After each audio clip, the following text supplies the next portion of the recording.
cancer is not just one disease. It's very individual and very specific. And what I want to pivot to is precision medicine. As we know, the better the tumor is diagnosed, the better it's understood, the better we can find treatments. And I think ultimately precision medicine, how we would call it, and you can use other terms, would really find the right treatment for the right patient at the right time.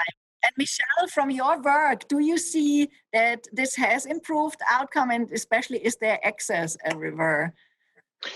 Well, yes, it has.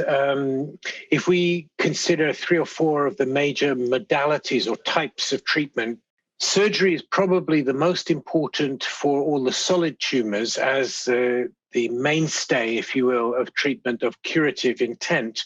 But radiotherapy, and very rapidly increasing over the past 15 or 20 years, various types of drug therapy in the entire breadth of that have become much more important. And the way of approaching that in a public health sense from which I approach it is that we need better and more timely information.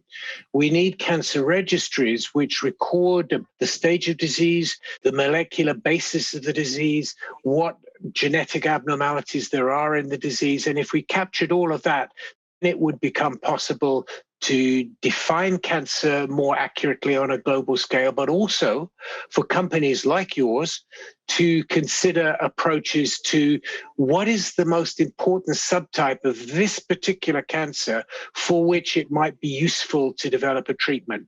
Because at the moment, the idea that subtypes of cancer defined by molecular markers may be so infrequent that it's not commercially viable for a drug company to approach developing a product to deal with that cancer.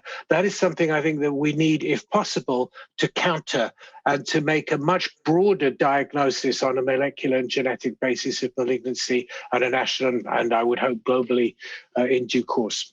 Yeah, and I couldn't agree more, Michelle. And that's actually what we are doing. And I remember, 15 years back, we developed one of the first targeted therapies for CML, chronic myeloid leukemia.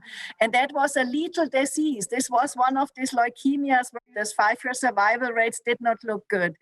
And I'm really grateful that we went ahead because we said science is so compelling. And if you find a target and have chemistry to find a targeted therapy that fits, I think we have an obligation to go ahead. If we had better information on genetic or mutations that arise in all of the malignancies than we currently seem to have, then it would become possible to do the kind of crossover where a treatment focused initially on one cancer actually turns out to be transformative on another.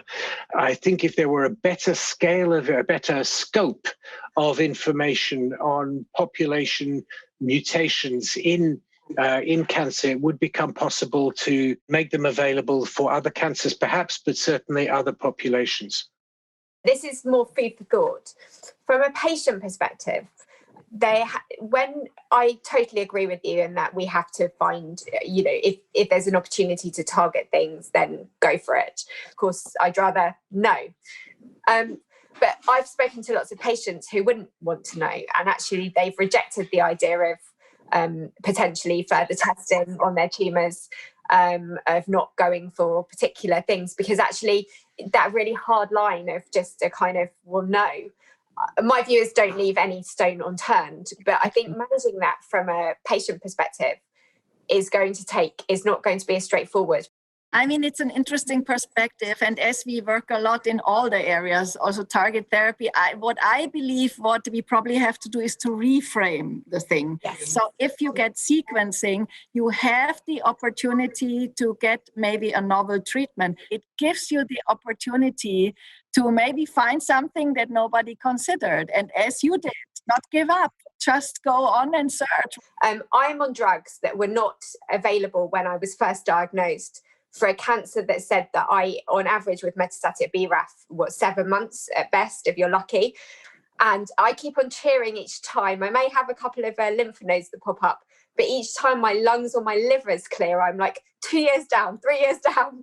And so it's kind of like, it's celebrating those tiny wins, isn't it?